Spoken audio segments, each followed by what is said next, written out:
Well, before we could start re-stepping the mast, the yard needed to move the boat from its temporary location over to where she usually sits so that we could get the crane next to the boat to put the mast back in. So that required us to use the travel lift.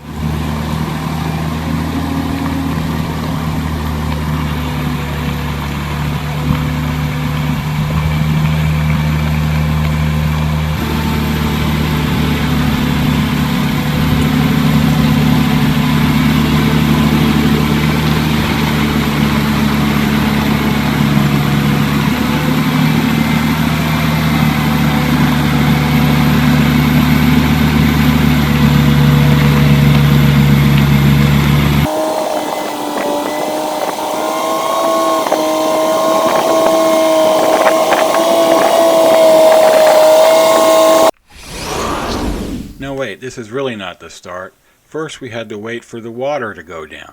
Walton's Marina is located at the convergence of the Rappahannock into the Chesapeake Bay, so it's on a little peninsula.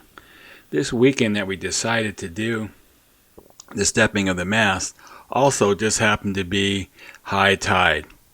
And at the same time, the bay was experiencing some flooding. So as would have it, high tide was roughly 10 o'clock in the morning. So here you can see most of the marina is underwater. So before we could get the crane, before we could put the mast in, before we could move the boat, we had to wait for the water to subside.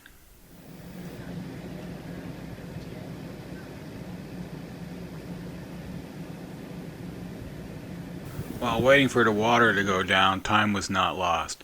We had some initial prep on the mast that we needed to accomplish.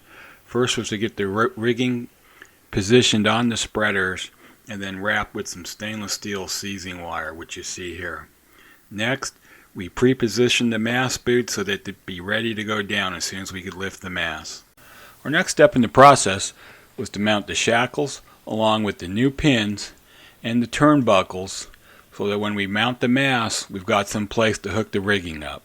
Now that the prep work is completed, it's time to move the crane into place and hook up the main mast.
With the main mast in, now it's time to hook up the rigging and send somebody up the stick so we could get the triadic over and ready to go on to the mezzanine.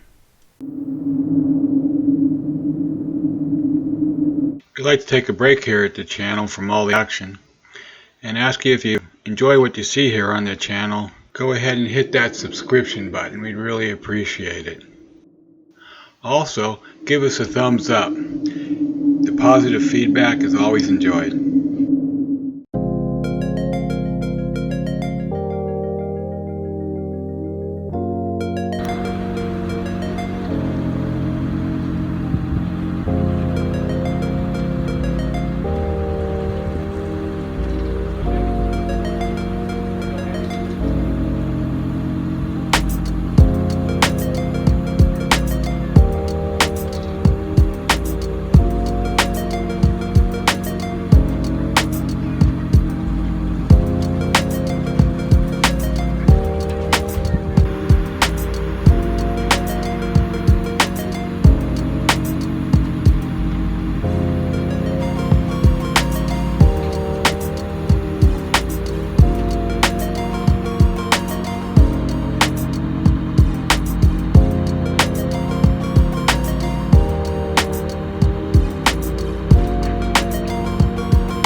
Coming through the deck now, as you see here, we can pull out the radar line and the lines feeding the wind turbine. The last thing to do is to get it down and set onto the step. Well, everybody, that's a wrap for this week. Thanks for stopping in.